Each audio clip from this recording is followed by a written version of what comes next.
The thing about you that I've always loved is how you've looked at the musical spectrum and you appreciate so many different things, and it all seeps into your songwriting and who you are. And I've loved that, whether it's punk or whether it's singers, like I said, singer songwriters that are deep. And I love that you brought up Greg Dooley too, man, because I love the Wigs and some Twilight Singer stuff, and Absolutely.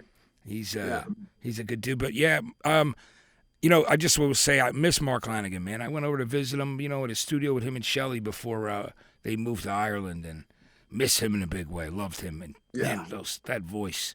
I know he'd be really happy to hear and know that you're talking about him and referencing him. You guys how much stuff did you work on together back in the day, Duff? I had a bunch of songs. Eh, Even for Tenderness, I had a ton of songs. Shooter and I settled on the 10 or 11 that are on Tenderness record, but I had more.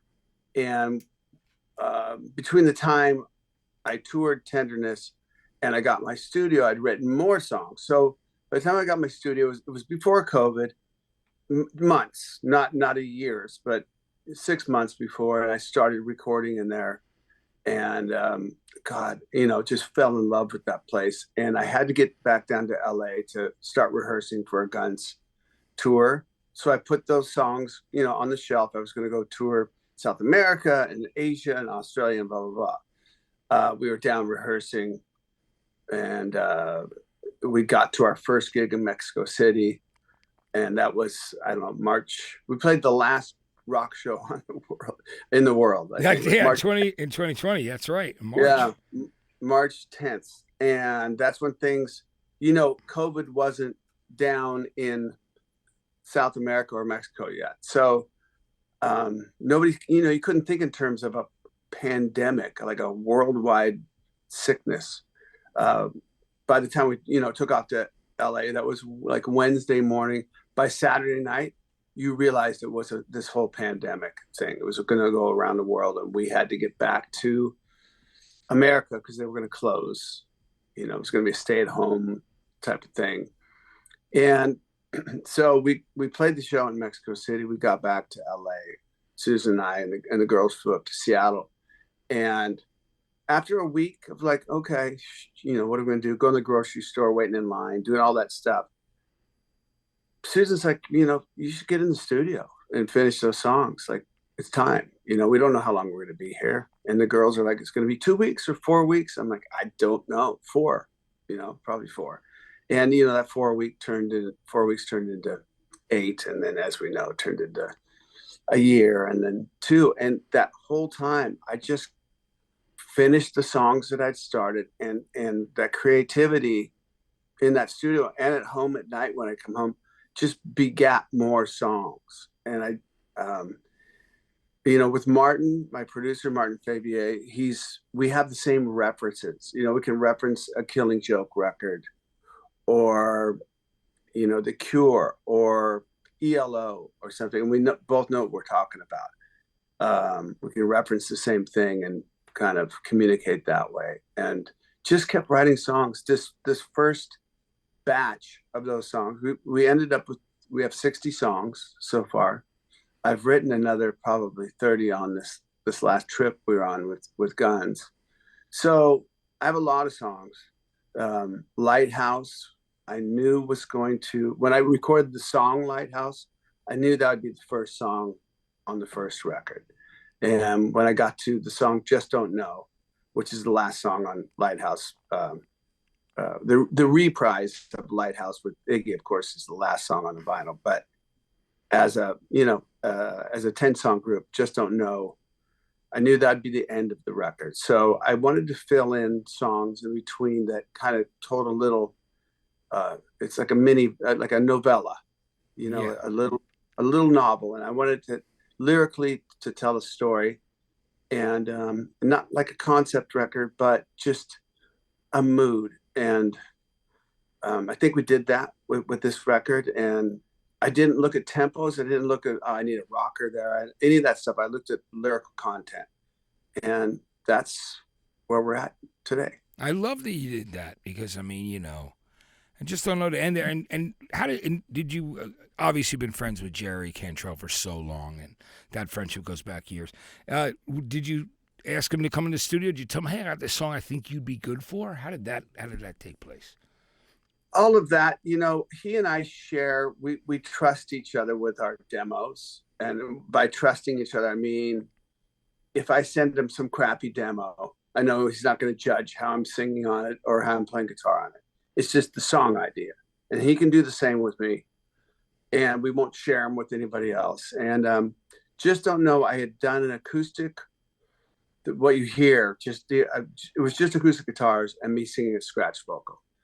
And I sent it to him thinking it would be a song that he kind of would dig. And he got back. He's like, you want me to do anything on this? Put a lead on there? I'm like, that'd be amazing. So Jerry came into my studio. We had everything up. By this point, I'd sang the song. I think we had some strings on the song. It was pretty much complete, ready for him to put a lead on it. And I've been with Jerry a few times when he's put leads on things, whether it's Alice in Chains or Brighton or whatever, or demos. But I see how he fights for a solo. It's not something like he pre-writes.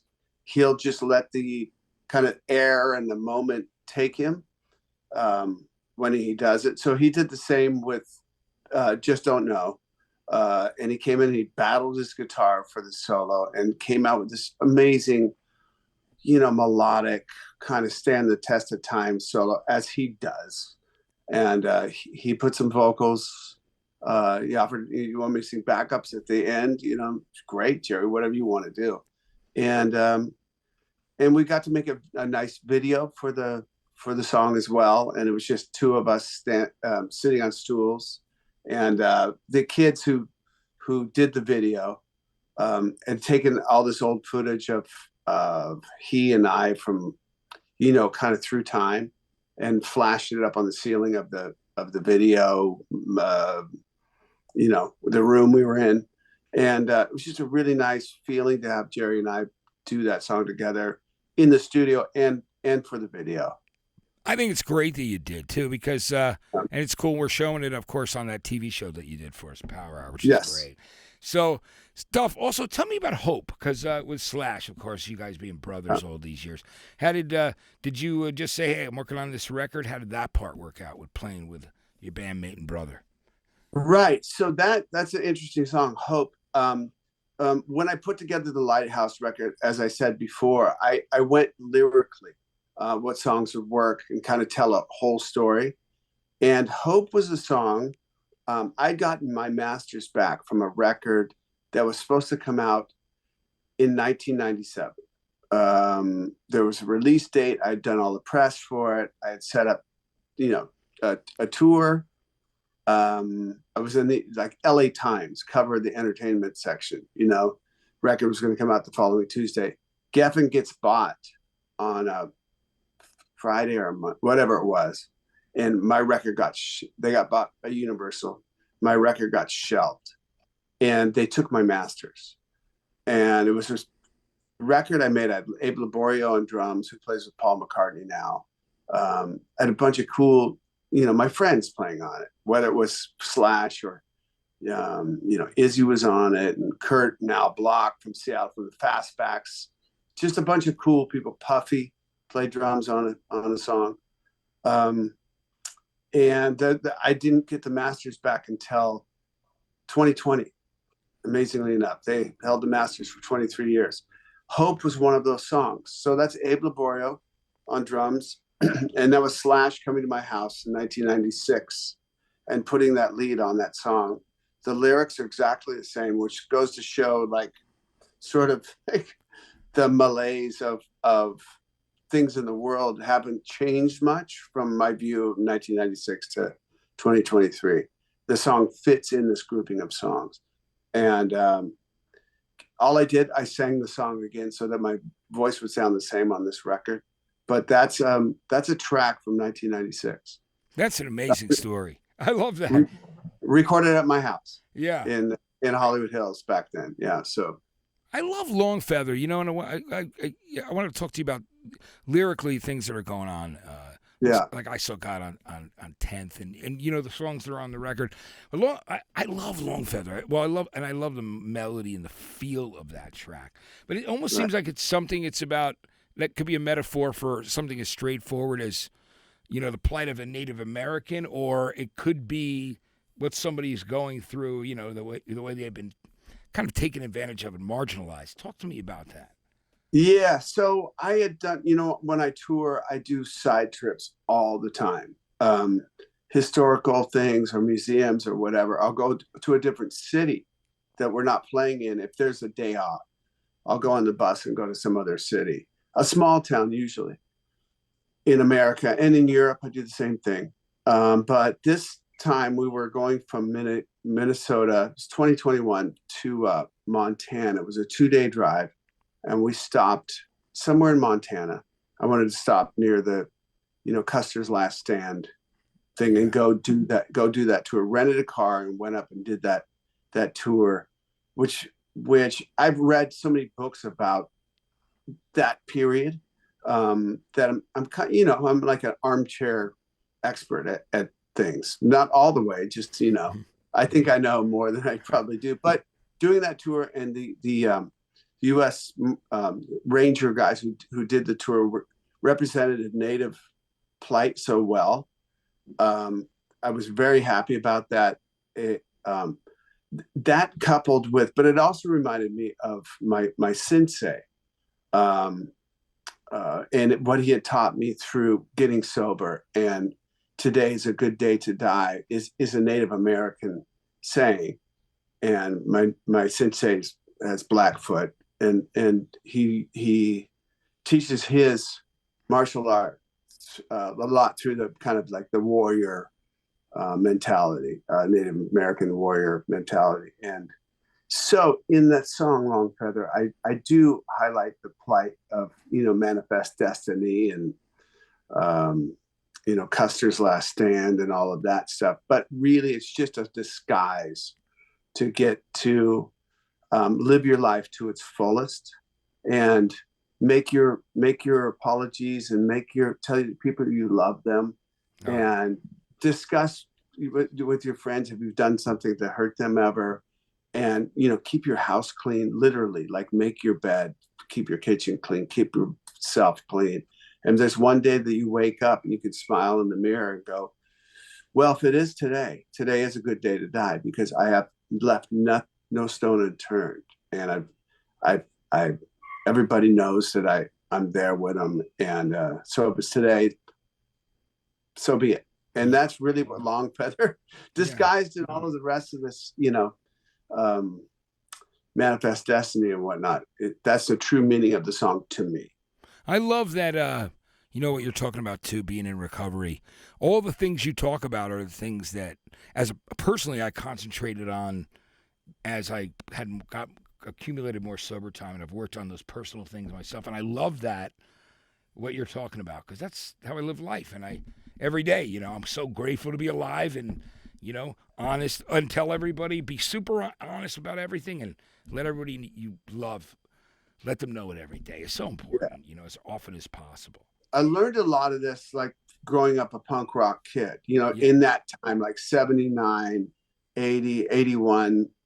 It was really that open sort of thing, and be open emotionally, and let anybody who wants to come in to punk rock come in. It was really just this open thing. And I had that steeped in me. So when I came back to getting sober and using that martial art, and plus the punk rock stuff that I learned, it was very powerful, Yeah, I think that was the thing also that I love about you, is your old love of punk rock and that whole DIY thing, and about questioning everything, which was, it's amazing coming up that way. I'm very grateful that we have that similarity too. It's funny. I love that I love your books.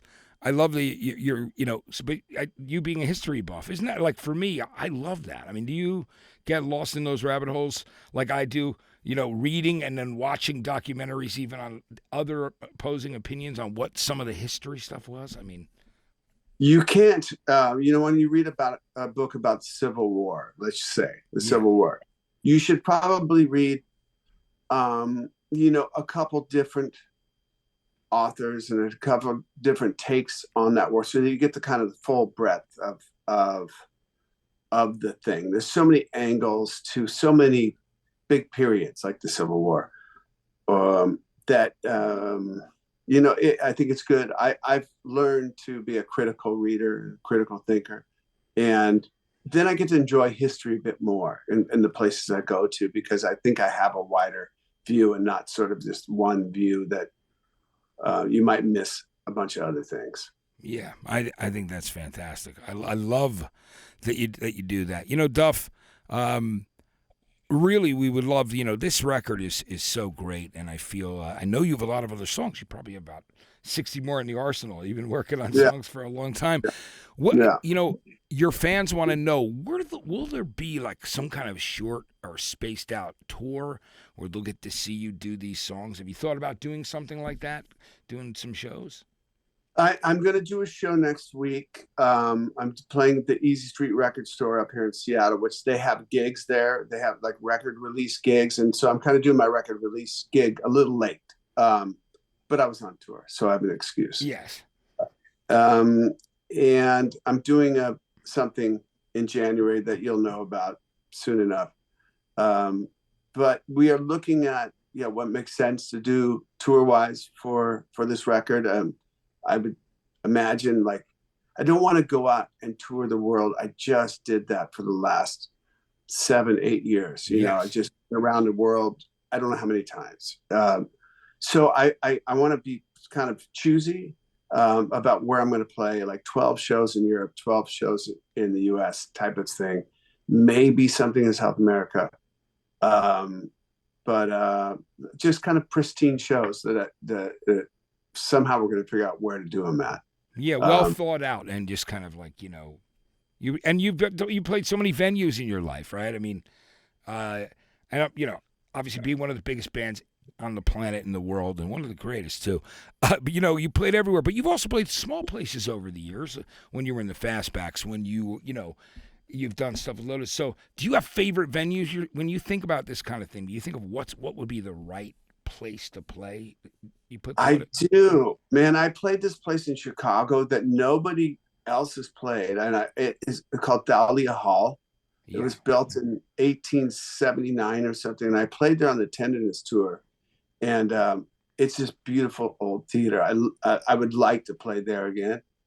There's some place I played this place called the London Assembly that I never played. The thing about playing kind of acoustic-ish music is you get to play some other places, that sonically are superior for kind of acoustic music. So there were some really cool places I played. City-wise, I played Poland, played Warsaw with Tenderness, and the gig was sold out, and I couldn't believe it. And people sang every word to every song.